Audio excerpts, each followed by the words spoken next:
The first speaker up is David Buerge. David doesn't go by David, so that's kind of weird for him. He loves to be called Buerge, which I love. And he told me when I first met him that it rhymes with Fergie. That made it really easy, because when I looked at the last name, I don't know if I would have pronounced it correctly. Buerge is a former Little. He's also on the brand ambassador for Big Brothers Big Sisters. He's an improviser. He's really good at it, and you might see a little bit of that in his talk. And he also owns a restaurant in the food hall down in Salem, Oregon. So please put your hands together for our very first former Little, Buerge. Are we high-fiving? Kind of invented our own secret handshake. Hi, as Cathey said, my name is Buerge. Fergalicious came out my senior year in high school, so I had the weird name introduction down pretty early as a teenager. I'm actually up here to talk about, it's a pretty easy thing, and it's comparison. And specifically comparison and how it's hard for kids. It's actually kind of hard for us. We've done it all day today. Oh man, I looked up at the wrong time. The side hairs covering my scar that Voldemort gave me. Comparison's a tricky thing. We've done it all today.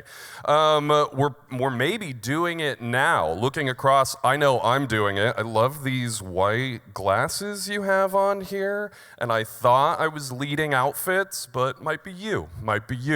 Comparing myself to you. It's tricky. We do it all the time. Children especially, because we haven't figured it out. They're trying hard all the time. I want you to think back on when you were a kid. There was the popular toy.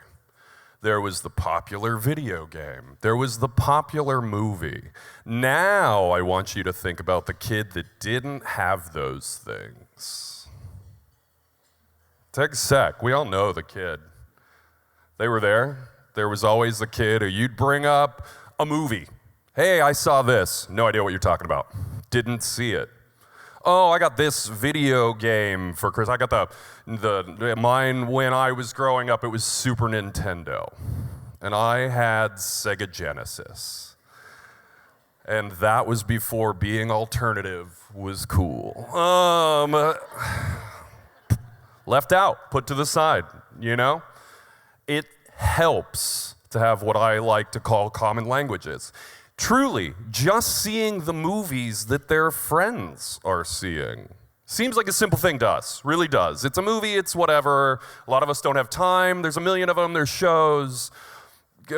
Man, but for a kid, if other kids are going, oh my gosh, the Mandalorian just saved Baby Yoda, I know it's Grogu. For the nerds in the crowd, okay? And the other kid doesn't know what they're talking about? Man, that kid feels left out. Man, that kid feels left out. As Cathey said, I was in the Big Brothers Big Sisters program. My big brother was a man by the name of Tom Calder. He was a large gentleman in this middle picture here. The only reason I bring it up is because he was a biker for Christ. Sounds like an oxymoron, but I'm from North Idaho. There's a lot of those. And he had a big old Yamaha at a back seat, and as an 8-year-old, I would sit basically splits, because as I said, big man, and we would do swap meets, road trips. It was super fun. Not what my peers were doing, really. I wouldn't say it was a common language, but a fun anecdote. But what was a common language was every year he would get me season passes to Silverwood. Now, has anyone been? Just clap. You clap? Yes? Yes. Okay, handful of people. Silverwood is like North Idaho's Disneyland. It's a theme park, it has a water park, and since I grew up there, it's too busy for me now and I never go. But when I was a kid, as I said, I had season tickets. Didn't feel left out. My friends who were paying for tickets, my friends who had spots at the RV park there, who could camp there, who were waking up to just go play, I wasn't left out. I could go camp with them. I could join them. They could give me a call, and if I could get a ride out there, we could do rides all day. I could have the same summer as everyone else. He spent $50 at Christmas. It's not a big thing. It was a big thing, though. And that's what we are truly getting at today. When we think mentorship and asks and all these things, I think we get lost in the weeds of like taking a knee and chatting with someone and, hey, bud, this is how it is to grow up, and oh, here are the points, and here's this, and here's that. Sure, that's great. But truly, Jurassic Park, one of my favorite movies. If I were a kid and someone took me to that and I could talk to all of my other friends about Jurassic Park and dinosaurs, man, keep all your money, keep all the gifts. More important to me than any present I ever received. So that is truly what you're donating to today, is keeping people relating to each other. Keeping them talking. That's where we lose kids. They get alienated. As Cathey said and Beach said, people are isolated more and more. We're not sharing these languages. So I'm going to segue into the second ask, and it's the monthly one, okay?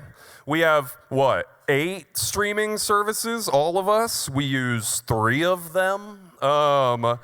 There was a slide that said 2 coffees a week, you could save $10, but let's be real, 1 coffee a week, and you could save $10, but you're already spending it, and I've been spending it. I've been a monthly donor for 4 or 5 years now, something like that. So it's not hard. I genuinely forget about it. My tax person at the end of the year goes, well done, and I go, so please do, if you can, put it on an auto. They can set that up, put your card down. If you can give, please do. And also, if you could please welcome back to the stage, Cathey, everybody.